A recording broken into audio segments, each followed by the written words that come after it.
Le concept de la location-achat pour financer un chalet locatif vous semble intéressant, intriguant même, mais je vous le concède, ça peut être difficile à visualiser. Donc ce que je vous propose, c'est de regarder ensemble un scénario concret. D'abord, on va définir les paramètres de la location-achat. Le premier paramètre, c'est la durée du contrat, qui est généralement de 2 à 5 ans. On l'établit conjointement avec le client en fonction du cash flow d'exploitation court terme qui est prévu pour que ce soit facile pour lui de construire sa mise de fonds en vue du rachat. Parce que forcément, plus le terme est long, plus il a du temps pour construire sa mise de fonds, donc plus le versement mensuel y est faible. Ce qui est intéressant aussi, c'est que peu importe la durée du contrat, que ce soit 3, 4 ou 5 ans, le client peut racheter à n'importe quel moment après les 24 premiers mois. Le deuxième paramètre, c'est le prix de rachat.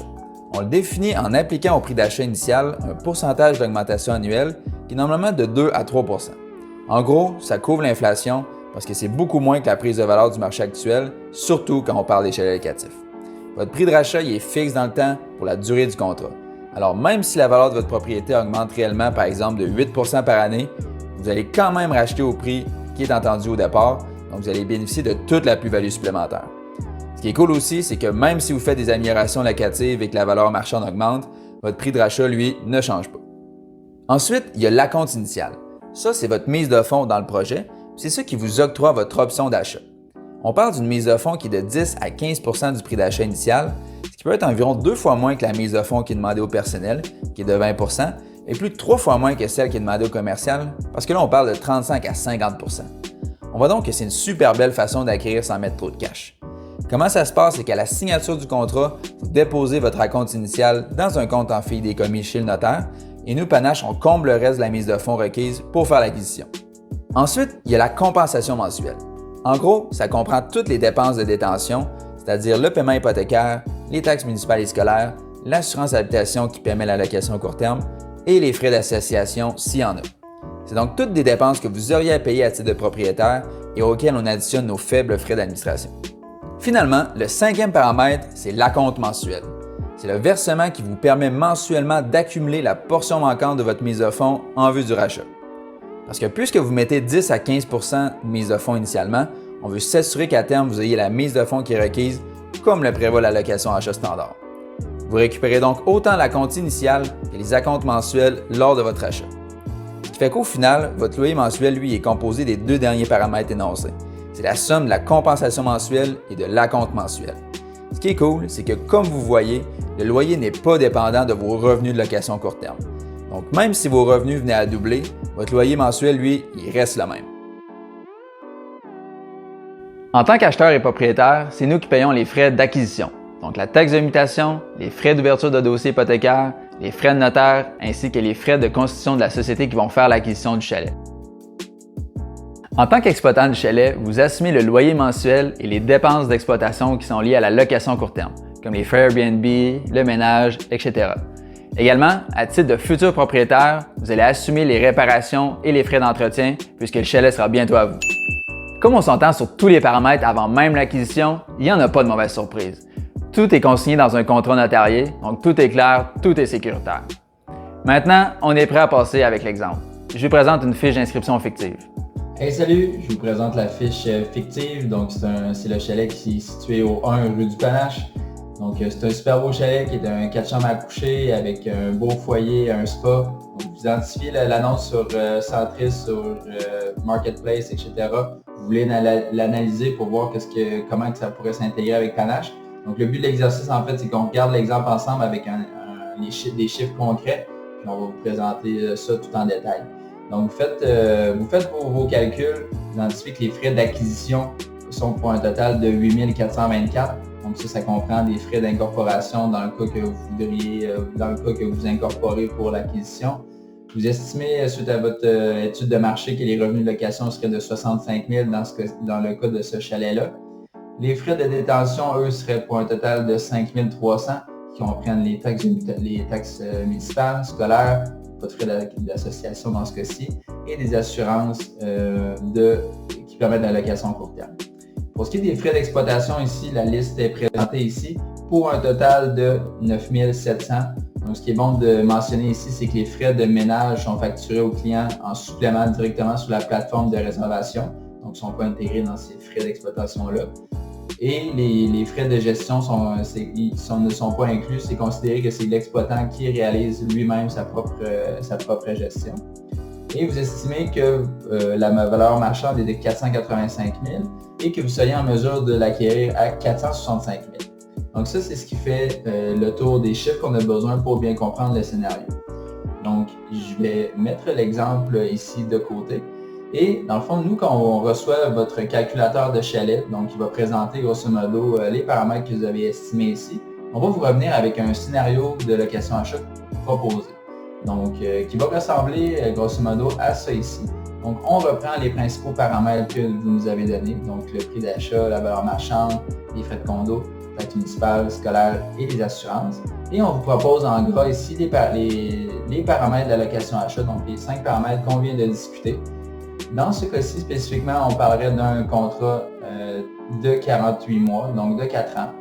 Votre acompte initial, serait de 10% du prix d'achat, donc pour un montant de 46 500.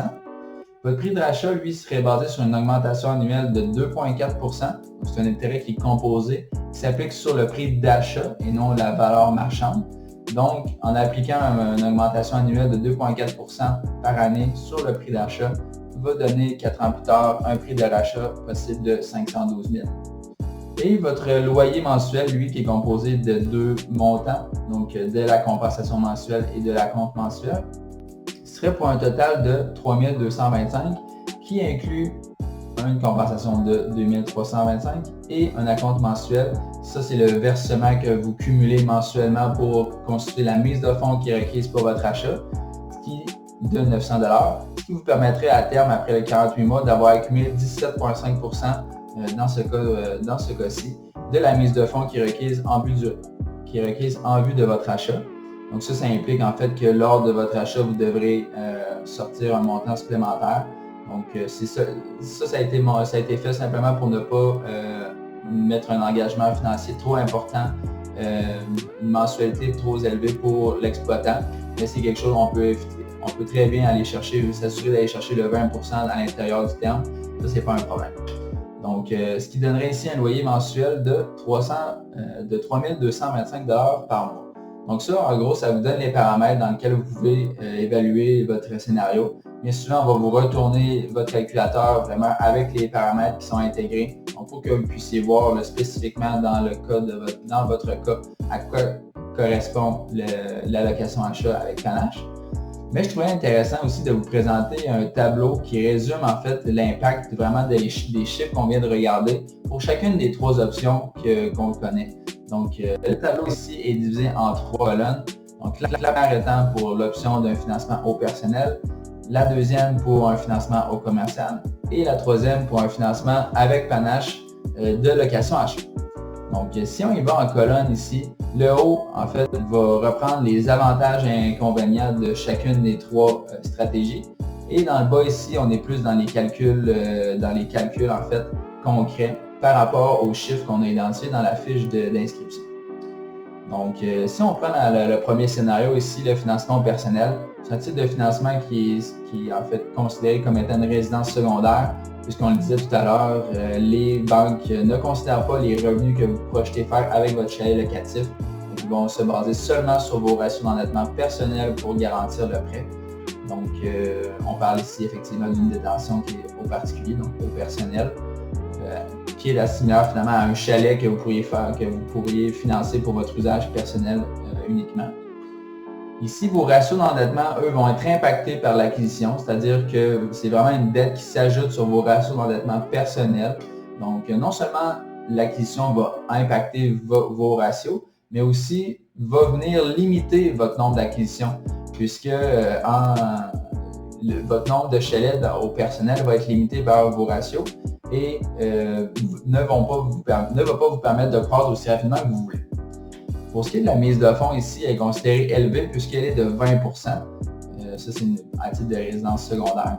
Et comme je disais tout à l'heure, la qualification pour votre financement se fait sans les revenus locatifs projetés. Donc, se fait uniquement sur la base de vos revenus actuels d'emploi. Au niveau de la fiscalité, les revenus locatifs que vous allez générer par l'exploitation du chalet vont s'ajouter à vos revenus d'emploi ou à votre salaire. Donc, ils vont être imposés au taux marginal d'imposition, ce qui n'est pas nécessairement idéal. Maintenant, ici, on va reprendre chacun des paramètres pour les 3 options. Le prix d'achat, lui, de 465 000 qu'on a mentionné tout à l'heure. La mise de fonds dans ce cas-ci est de 20 %, ce qui donne un investissement initial de plus de 100 000 lorsqu'on calcule en fait la mise de fonds, qui est de 20 % du prix d'achat, ainsi que les frais d'acquisition. Tout à l'heure, on parlait de frais d'acquisition de 8 424, mais vu que ça considérait 1 200 $, on l'a déduit au personnel vu qu'on n'a pas besoin de dépenser ça, ce qui donne un investissement initial de 100 000 $. Les revenus annuels, eux, sont toujours de 65 000 comme vous aviez estimé, et ça, peu importe l'option retenue.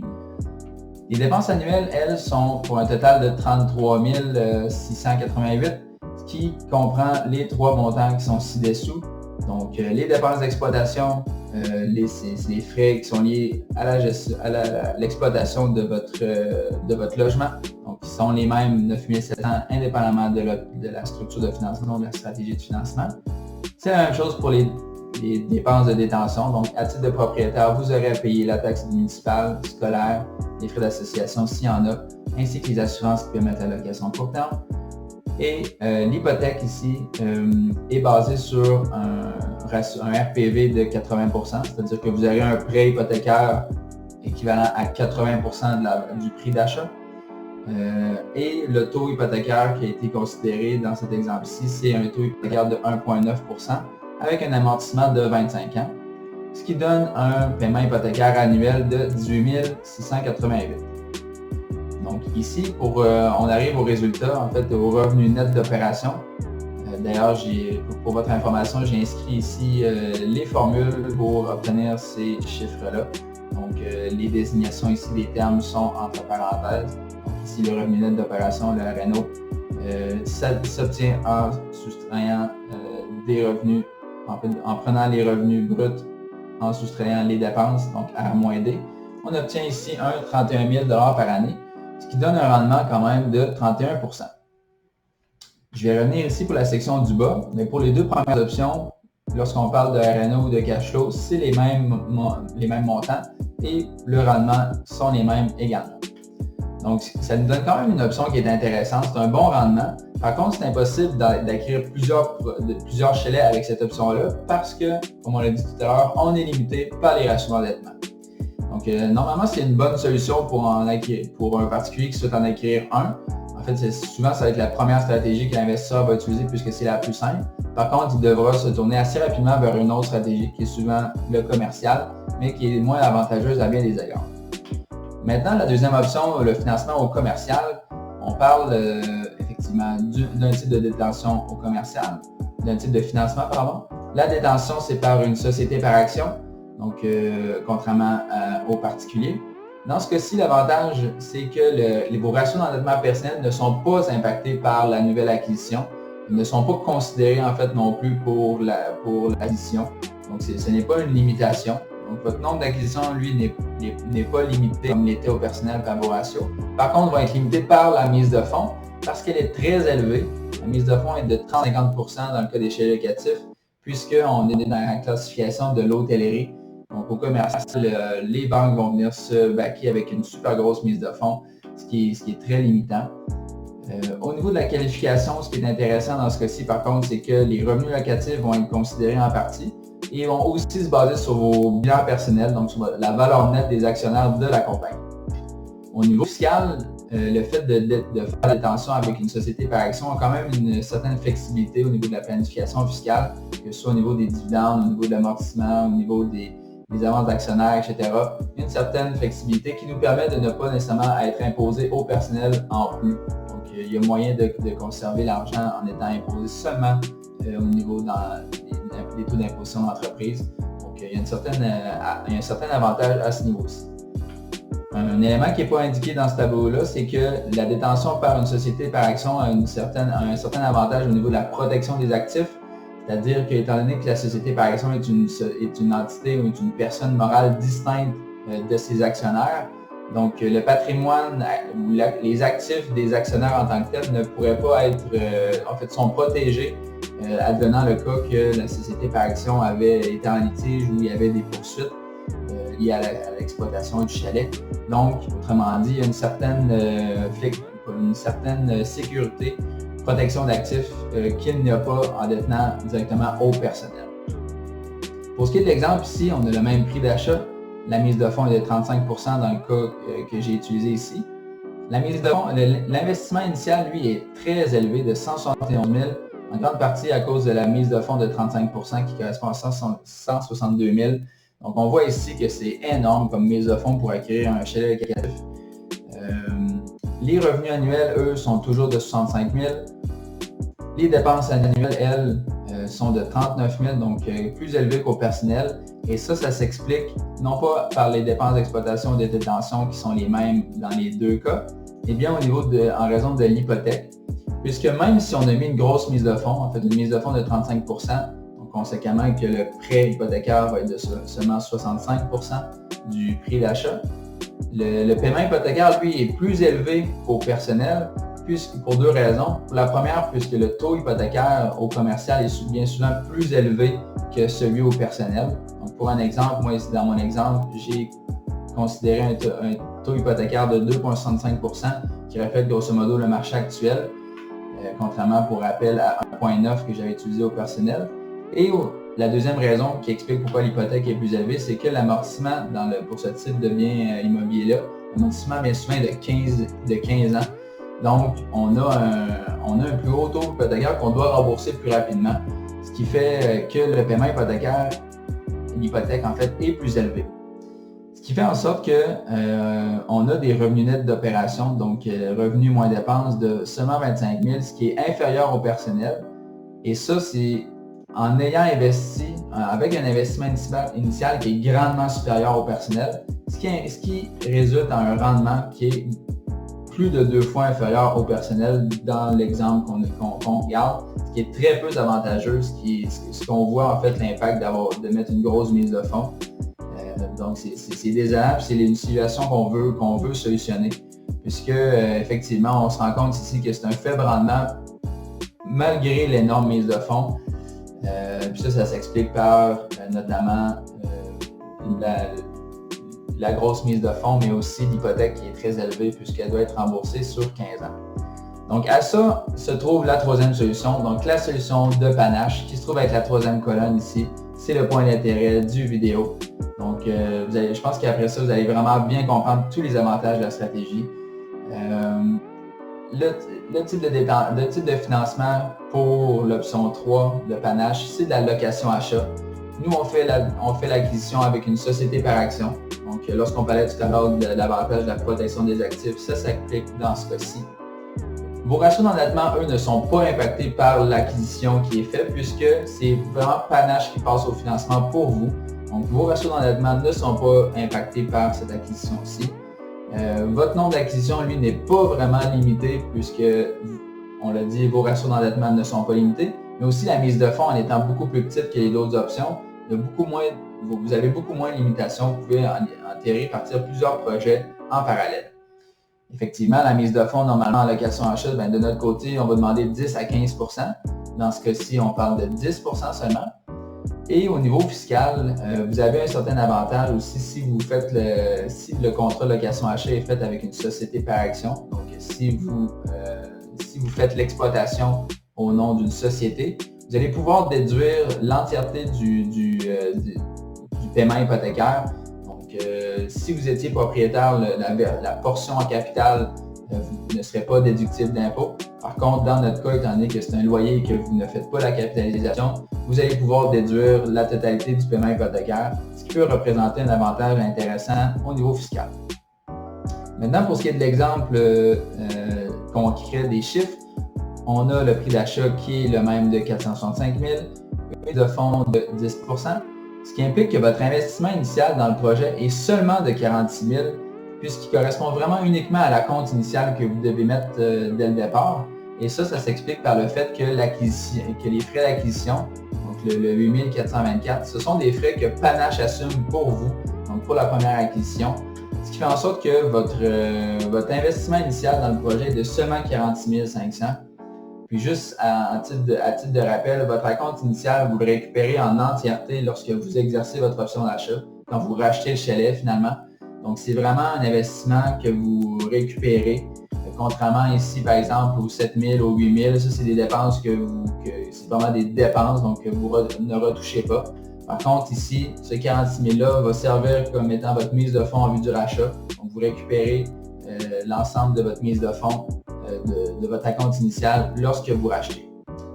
Ici, les revenus annuels, dans tous les cas, étaient de 65 000. Les dépenses annuelles, elles,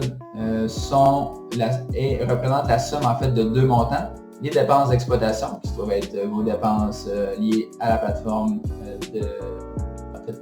à votre exploitation. Et puisque les dépenses de détention et l'hypothèque sont payées par panache, en fait, sont assumées à l'intérieur de la compensation mensuelle. La compensation mensuelle, c'est un montant tout à l'heure de 2325. Je vais y retourner ici rapidement. Donc, la compensation mensuelle ici de 2325, lorsqu'on multiplie ça par 12 mois, on obtient un versement annuel de 27 900, ce qui implique que vos dépenses annuelles est la somme de ces deux montants-ci, qui fait 37 600. Pour un résultat, un revenu net, lorsqu'on prend les revenus moins les dépenses, de 27 400, qui est entre les deux, en fait, entre l'option personnelle et commerciale. Par contre, c'est pour un investissement investissement initial qui est grandement inférieur aux deux scénarios, ce qui implique un rendement ici qui est, lui, grandement supérieur aux deux autres options. On voit ici un rendement hypothétique de 59 % par rapport à 31 % ici, malgré le fait que les revenus sont un petit peu plus faibles, étant donné que la mise de fonds est plus de 2 fois inférieure, le rendement, lui, est décuplé de la même façon. Et la raison pour laquelle on a ajouté cette section-ci, en fait, c'était pour représenter en fait la réalité, votre cash flow effectif, qu'est-ce qui vous reste dans vos poches réellement, en fait, au day-to-day. Puisque ça ici, le 27 000, c'est bien le profit ou le gain, la valeur que vous gagnez liée à votre exploitation du chalet. Toutefois, on l'a présenté tout à l'heure, il y a un 900 $ par mois, donc l'acompte mensuel, qui est votre économie forcée finalement, dans le but de construire votre mise de fonds, elle s'ajoute à votre loyer, ce qui fait en sorte que annuellement, vous payez un 10 800 $ qui, lui, étant inclus dans votre loyer mensuel, n'est pas disponible comme étant votre cash flow effectif. Toutefois, il est compris dans votre gain puisque vous récupérez la totalité de ce 10 800-là lors de votre achat. Donc, ce 10 800-là vous appartient lorsque vous rachetez. Toutefois, je trouvais pertinent quand même de représenter votre cash flow effectif. Donc, réellement, qu'est-ce qui vous reste pour, par exemple, vos dividendes ou pour votre salaire personnel. Ce serait un montant de 16 600. Donc, oui, c'est inférieur aux deux premières options. Toutefois, le taux de rendement, lui, est quand même supérieur aux deux options, 35 % versus, par exemple, au personnel 31 %. Et la raison, c'est parce qu'encore une fois, votre investissement initial, lui, est grandement inférieur dans le cas de la location achat. Ce qui fait en sorte que si on prenait l'exemple, par exemple, qu'on investissait 100 000 $ dans l'option de panache, donc on pourrait, grosso modo, acheter au moins deux chalets, donc en mettant 100 000 en location achat, ce qui ferait en sorte ici que le 16 000 serait grosso modo x2, qui correspondrait grosso modo au même cash flow. Donc si on veut comparer des pommes avec des pommes, votre cash flow effectif, dans le cas d'un même investissement initial, serait au moins similaire dans les options, mais le rendement, lui, serait grandement décuplé. Donc, le tableau est assez complet. J'espère que mes explications vous ont éclairé un petit peu. Je pense que ça permet vraiment de voir en un clin d'œil, ou du moins en se penchant, en regardant rapidement, on voit très bien les avantages de la stratégie que Panache vous propose, qui est super intéressant. C'est une solution qui est créative, qui est avantageuse, qui élimine plusieurs des limitations que vous avez, donc qui vous permet de croître rapidement. Fait que c'est ça qui fait le tour de l'exemple. Maintenant, si tu es un investisseur immobilier qui a déjà de l'expérience en chalet locatif et qui souhaite en acquérir un nouveau, fais-nous signe, ça va nous faire plaisir de t'envoyer un scénario spécifique pour le chalet que tu as en vue. À très bientôt! Bye!